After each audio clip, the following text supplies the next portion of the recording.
Ораза Алла тағала алдындағы қадірлі құлшылық. Ораза ұстаушы асығатын ауыз ашар уақыты әрбір мұсылманға нәсіп болатын қуаныштың бірі. Күні бойғы аштықтан соң асқазанға ауырлық салмаудың ең жақсы жолы ауыз ашарда жеңіл әрі жылдам тарайтын тағамды қабылдау.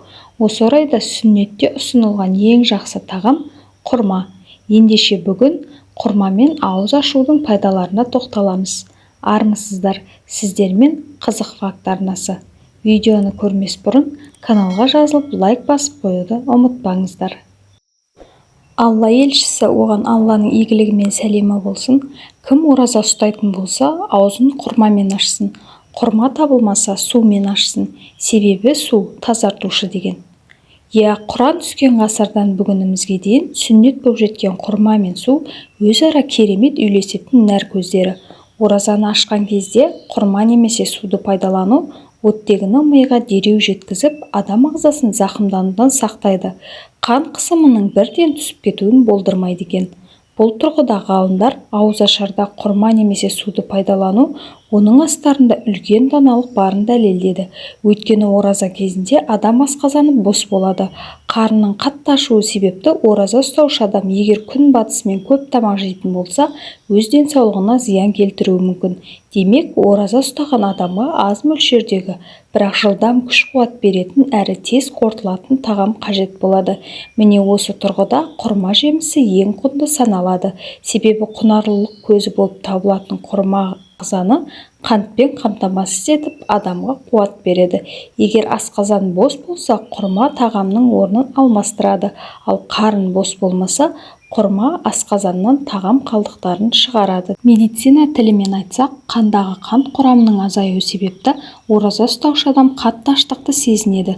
Күні бойы ашығып шөлдеген адамға аштығын басу, шөлін қандыру үшін қант көзімен су қажет. Ал бірнеше құрма жегеннен соң құрамында жылдам сіңетін глюкоза мен судың көп болуы себепті аштық сезімі тез басылып, аз ғана су ішу жеткілікті болады.